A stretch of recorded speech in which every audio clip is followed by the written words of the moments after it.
Praise the Lord. आप सबको यीशु सहाय। आज हमारे अध्ययन का विषय है स्पिरिचुअल सेप्टिसीमिया। आपने सही सुना, ये एक मेडिकल टर्म है, स्पिरिचुअल सेप्टिसीमिया। साधारण शब्दों में इसे ब्लड पॉइजनिंग कहते हैं। गंभीर विषय है। मैं विश्वास करती हूँ कि प्रभु इस विषय से आप सबको आशीष देगा। हम लोग वचन देखेंगे, मत्ती रचित सुसमाचार अध्याय 9 और उसका 10 और 11 पद देख लेंगे। मैं आप लोगों के लिए पढ़ना चाहती हूँ। मत्ती 9, 10, 11।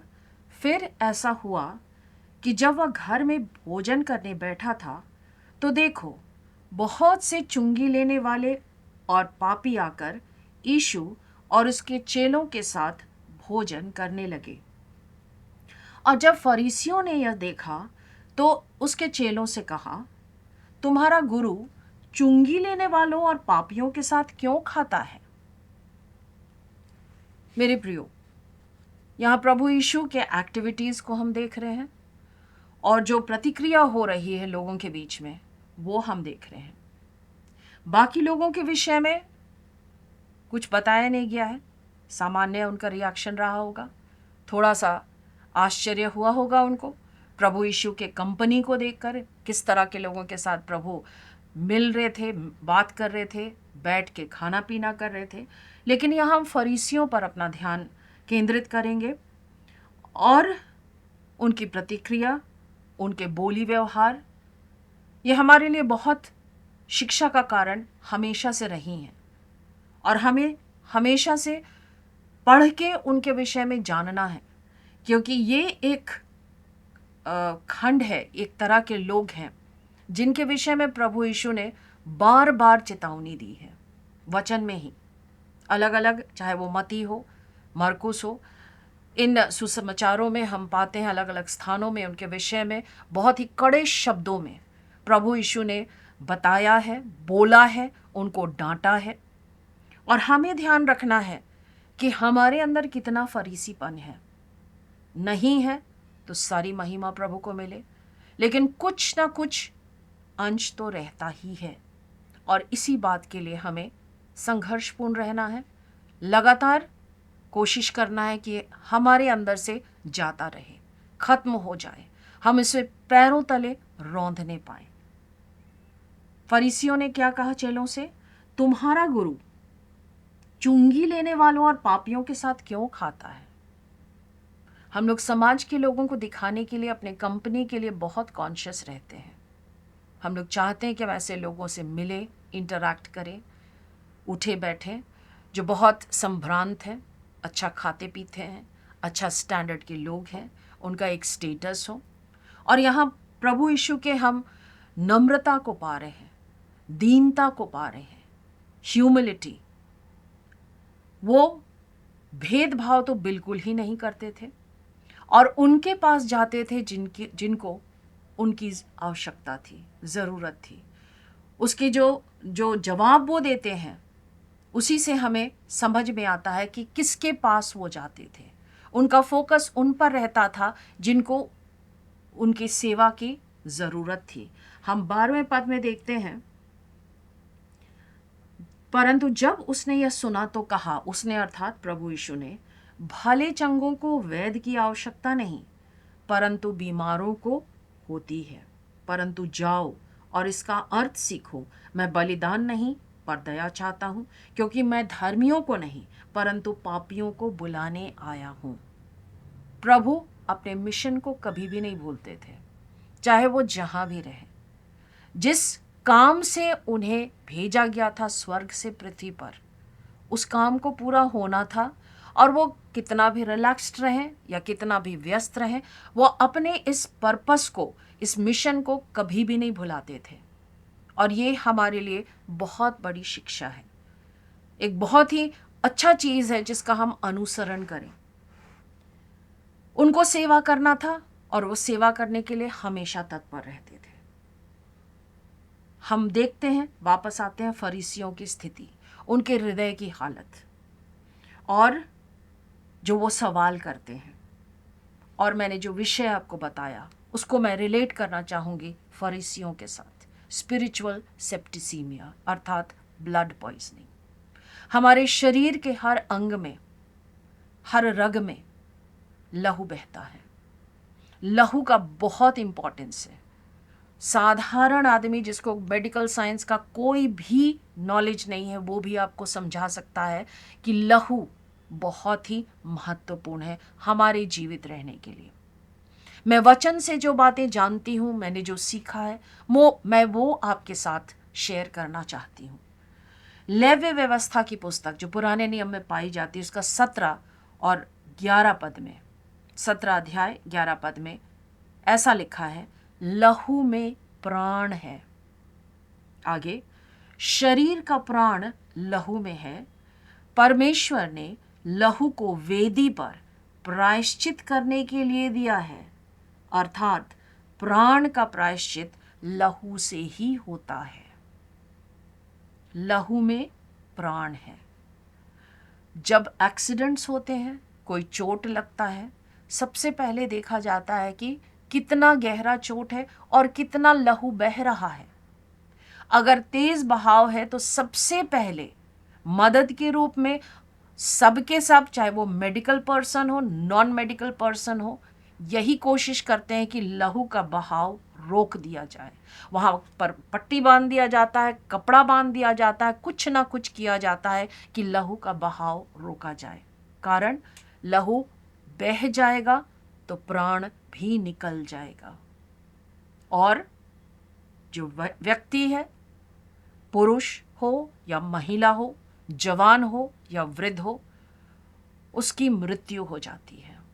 इसीलिए लहू में प्राण है। अपने लहू को हमें स्वस्थ रखना है, पवित्र रखना है, बचा के रखना है।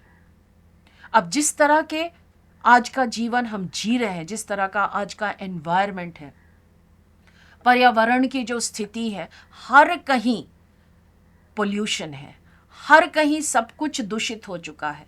चाहे वो पानी लीजिए, चाहे वो हवा लीजिए।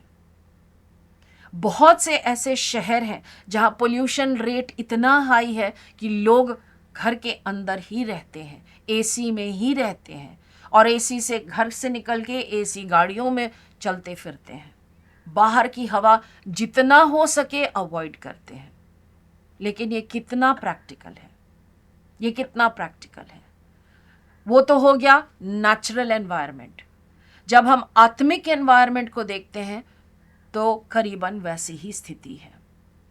आज आधुनिकता के नाम पे हर प्रकार की भ्रष्टता समाज को भर घेरे हुए है और भर भी दिया है। हर तरह का भ्रष्टता। नूह के जमाने में जो स्थिति थी, जो हम वर्णन पाते हैं उत्पत्ति की पुस्तक में, और उस समय की स्थिति से हमारा परमेश्वर यहोवा कितना ही दुखित और खेदित था। जो कि एक स्थान में उत्पत्ति में लिखा है कि वो और मनुष्य के साथ विवाद करना नहीं चाहता। क्यों? क्योंकि उसके मन के ही विचार भ्रष्ट हो गए थे। आज की तारीख में हम फुल सर्कल उसी स्थिति में आ गिरे हैं, आपके पड़ गए हैं। घर से बाहर निकलने की भी कभी कभी आवश्यकता नहीं है। अपने गली मोहल्लों में, अपने वर्क प्लेस में आप भ्रष्टता का अलग अलग रूप देखते ही होंगे, एक्सपीरियंस किए ही होंगे। LGBTQ, बहुत से लोग, प्रभु का धन्यवाद हो, नहीं जानते होंगे, लेकिन मैं अनुरोध करूंगी थोड़ा सा गूगल कर लीजिए, थोड़ा सा जान लीजिए पाप का क्या क्या और कैसा कैसा रूप आज समाज में प्रचलित है। जानना जरूरी है अपने आप को बचाने के लिए। तो ये इतना जो पोल्यूशन है, आत्मिक पोल्यूशन है, इसमें तो स्पिरिचुअल सेप्टिसीमिया हो जाना बहुत ही मामूली सी बात है। हमारे खून में जहर घुस जाता है। वो खून जो पूरे शरीर में दौड़ता है, वो खून जो हमारे हृदय का धड़कना को कायम रखता है, अगर वो दूषित हो जाए, उसमें टॉक्सिक चीजें आ जाएं, जो जहर है, तो हम कितना दिन जीवित रहेंगे और किस तरह से जीवित रहेंगे? यही बात अगर आज तक हमने नहीं सोचा है तो अब हमें सोचना चाहिए, क्योंकि हम ऐसे समय में जी रहे हैं जबकि हमें तैयारी करनी है प्रभु यीशु के आने की। और अगर हम तैयारी नहीं करेंगे तो इस भ्रष्ट वातावरण में हम लीन होके रहेंगे और कब नष्ट हो जाएंगे, कब नरक का निवाला बन जाएंगे, किसी को पता भी नहीं चलेगा। तो हम शिक्षा लेंगे फरीसियों के बातों से। प्रभु यीशु ने मत्ती रचित सुसमाचार के 16 अध्याय में और उसके 6 पद में कहा, 16 का 6, यीशु ने उनसे कहा, देखो फरीसियों और सदूकियों के खमीर से सावधान रहना। खमीर, ये खमीर बहुत ज़्यादा डिटेल में हम लोग नहीं जानेंगे, मैं सिर्फ अर्थ जो मैंने समझा है मैं आपसे शेयर करना चाहती हूँ। उनका खमीर है पाखंड, हिपोक्रेसी, सब चीज में दिखावा, हर बात में दिखावा। ये समाज के वो रैंक के लोग थे, ये फरीसी और सदूकी, जो वचन की बातों को तो बहुत जानते थे। उस जमाने में जितना बाइबल का खंड था वो रट चुके थे, एक एक बात को वो कंठस्थ कर चुके थे, बहुत अच्छी तरह से वो बोल सकते थे। प्रार्थना सुनने लायक रहती थी उनकी, तर्क वितर्क में वो आगे थे, बुद्धिजीवी थे। कौन सी बात में आप उनसे भिड़ना चाहो वो सब में आपको हरा सकते थे। लेकिन बहुत ही दुखद दयनीय स्थिति थी उनकी आत्मिक दृष्टिकोण से। प्रभु परमेश्वर को वो प्रसन्न नहीं कर रहे थे, अपने किसी भी तौर तरीके से वो प्रसन्न नहीं कर रहे थे। वो दशवांश देते थे, विदाउट फेल, विदाउट भूले 10वांश देना। और कैसे देते थे? वचन में आप लोग देख लीजिएगा, पुराने नियम में नाप नाप के, यहाँ तक कि लिखा हुआ है धनिया और जीरा जो घर में आता था उसका भी नाप के 10वां अंश अलग करके उसको समर्पित कर देते थे यहोवा के चरणों में। अगर यहोवा, मैं सोचती हूँ, कल्पना करती हूँ, यहोवा परमेश्वर जब वो नाप रहे थे और उस समय उनसे कहता 10.2 दे दो ना, क्या होगा? मुझे लगता है वो नहीं मानते, वो इतना ही रिजिड हो गए थे अपने सोच विचार में। मेरे प्रियो, हमें इस मानसिकता से बचना है, क्योंकि फरीसी आदमी तब होता है एक मेंटल मेकअप के कारण वो फरीसी बनता है। और ध्यान देने वाली बात है, फरीसी कौन है? वचन जान रहे हैं, वचन पढ़ते हैं, वचन पे चलने की कोशिश करते हैं, पालन करते हैं, जो जो चीज़ें रीति और रिवाजों में आती हैं उसका पालन वो 100% करते हैं, बहुत ही करीने से करते हैं, बहुत अच्छे तरीके से करते हैं। फेल कहाँ पर हो जा रहे हैं?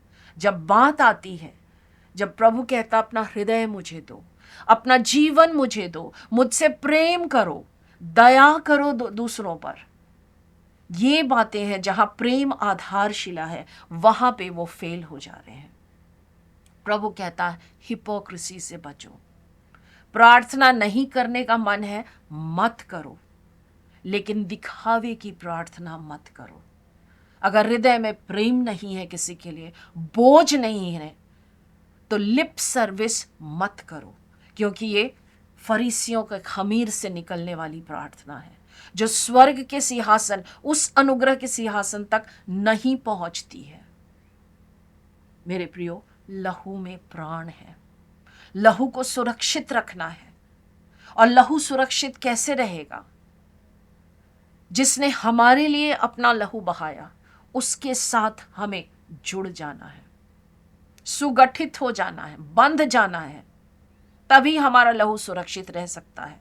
और जितनी सारी बातें हैं, आज्ञा की बातें, पुराने नियम की व्यवस्था में लिखा हुआ था, बोला गया था झूठ नहीं बोलो। नए नियम में प्रभु ने उसके एक अलग एंगल से बोला। प्रभु यीशु ने कहा तुम्हारी बात हाँ की हाँ और ना की ना होनी चाहिए। हम लोग अभी तक एक्सप्लेनेशंस पर टिके रहते हैं, मान के चलते हैं कि हम एक्सप्लेन कर लेंगे, सफाया देंगे हर बात का, हर बात के पीछे, हर एटीट्यूड, हर बिहेवियर के पीछे कुछ ना कुछ कारण सामने वाले को समझा देंगे और हम सोचते हैं कि काम बन जाएगा। मेरे प्रियो, पृथ्वी पर काम बन भी जाएगा, स्वर्ग का क्या? प्रभु हमारे हृदय को देख रहा है, वो धोखा नहीं खाता है, धोखा हम खा रहे हैं। फरीसियों के खमीर से बचो, प्रभु कहता है। जब सवाल फरीसियों ने उसके चेलों से पूछा कि वो पापियों के साथ क्यों खाता है, चुंगी लेने वालों के साथ उठना बैठना क्यों करता है, उनके सवाल का उत्तर तो प्रभु यीशु ने दिया, लेकिन उनके सवाल इस बात पर प्रकाश डालते हैं कि उनके हृदय में कितनी कठोरता थी, कितना पाखंड था। उनके घमंड को यह सवाल दर्शा रहा है। उनके अंदर जो जकड़न और बंधन थे उसको प्रकाश में ला रहा है ये सवाल। वो बंधन किस चीज का था? स्वधार्मिकता का। चूंकि हम वचन पढ़ते हैं, चूंकि हम वचन वर्ड टू वर्ड फॉलो करते हैं, मेरे जैसा धर्मी व्यक्ति कोई नहीं। ये बात उनके दिमाग में, उनके जहन में घुस गई थी और इसीलिए घमंड से वो भरे हुए थे। ये सवाल, ये प्रश्न जो वे उठा रहे हैं, यही दिखा रहा है वो कितने घमंडी थे, कितने घमंडी थे। प्रभु यीशु के कार्यों को वो देख रहे थे, लेकिन उनकी आंखें अंधों की आंखों के समान हो गई थी। और जब किसी के पास आंख है और वो देख नहीं पा रहा है, तो उसे आदमी क्या कहेगा? आत्मिक दरिद्रता ही है जिसकी वजह से वो स्पिरिचुअल ब्लाइंडनेस आता है। गरीबी रेखा के बारे इकोनॉमिस्ट्स बहुत कुछ आपको बताएंगे, लेकिन एक स्पिरिचुअल गरीबी रेखा के विषय में बहुत कम लोग आपको बताएंगे। जो इकोनॉमिक वाला गरीबी रेखा है, उसके नीचे तो बहुत, खास तौर से भारत में बहुत सारे लोग हैं, लेकिन उनकी स्थिति इतनी दयनीय नहीं है जितनी कि उन लोगों की है जो कि आत्मिक गरीबी रेखा के नीचे पाए जाते हैं। मुझे बहुत दुख के साथ कहना पड़ रहा है कि वे विश्वासी भी जन हैं जो आत्मिक गरीबी रेखा के नीचे पाए जाते हैं। क्यों? क्योंकि वे अपने अंदर जो खमीर है, जो पाखंड की बातें हैं, उसको निकालने के लिए कोशिश नहीं करते, चेष्टा ही नहीं करते। परत के नीचे उसको और ढपते चले जाते। दिखावा का जितना तरह का परत हो सकता, उसके नीचे उसे छुपाते चले जाते हैं, ढपते चले जाते हैं। और उनका जो ब्लाइंडनेस है, अंधापन है, स्पिरिचुअल अंधापन, वो बढ़ता चला जाता है। सब कुछ जो वो कहते हैं और वो करते हैं उनको बिल्कुल सही जान पड़ता है, और सब कुछ जो सामने वाला कर रहा है सबको वो जज करते हैं। मेरे प्रियो, खमीर से हमें बचना है, क्योंकि मैं पढ़ना चाहूंगी जो बात फिर से प्रभु यीशु ने कहा है मत्ती रचित सुसमाचार उसके 5वें अध्याय में और 20वें पद में। आप लोग सब जानते हैं उस पद को। प्रभु कहता है, मत्ती 5 और उसका 20वां पद, क्योंकि मैं तुमसे कहता हूं कि जब तक तुम्हारी धार्मिकता शास्त्रियों और फरीसियों की धार्मिकता से बढ़कर न हो, तो तुम परमेश्वर के राज्य में कभी प्रवेश न कर पाओगे। ये बहुत ही भयावह स्थिति होगी, बहुत ही खतरनाक। मैं विश्वास करती हूं ये पद से आप मोटिवेटेड होंगे, कंपेल्ड हो जाएंगे कि जो खमीरी हमारे अंदर पाई जाती है, यकीन मानिए सबके अंदर कमोबेश वो खमीरी है, वो खमीरीपन है फरीसियों की, उसके विरुद्ध में हमें खड़ा होना है, उसके विरुद्ध में हमें जंग लड़ना है। और वो एक लड़ाई नहीं, वो वॉर रहेगा। सिर्फ प्रभु का वचन, प्रार्थना और पवित्र आत्मा, यही बातें हैं, यही चीज़ें हैं जो हमारी मदद करेंगी। लहू में प्राण है। हमें हर समय सचेत रहना है, सावधान रहना है कि किसी प्रकार का इन्फेक्शन, आत्मिक इन्फेक्शन हमारे लहू में ना आने पाए। नहीं तो क्या होगा? Spiritual septicaemia. बहुत से ऐसे पेशेंट्स मैंने देखे हैं, सामने दिखने वाला कोई सिम्टम्स नहीं रहा है सेप्टिसीमिया का, जब तक कि इन्हें स्थिति बहुत ही गंभीर हो गई है। हल्का फुल्का बुखार, नहीं ठीक लगने वाला जो एक सेंसेशन होता है, बस इतना ही। लेकिन अंदर अंदर धीरे धीरे वो जहर के कारण एक एक ऑर्गन फेल करता चला जाता है।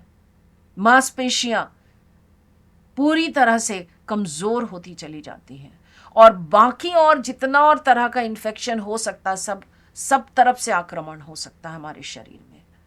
तो जब हमारे फिजिकल शरीर में ये हो सकता है, तो आत्मिक शरीर को तो बचाना और कितना अनिवार्य है, कितना ज़रूरी है। लहू में प्राण है, हमें अपने प्राण को सुरक्षित रखना है। ये जितने वचन प्रभु ने दिए, मैं आपसे आग्रह करती हूँ कि इन वचनों को बार बार पढ़िए।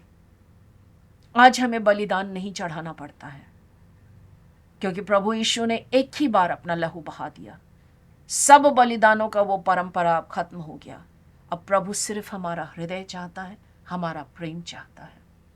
प्रभु आप सबको आशीष दे कि इस संघर्ष में, इस लड़ाई में आप जयवंत से भी बढ़कर होने पाए। Praise the Lord.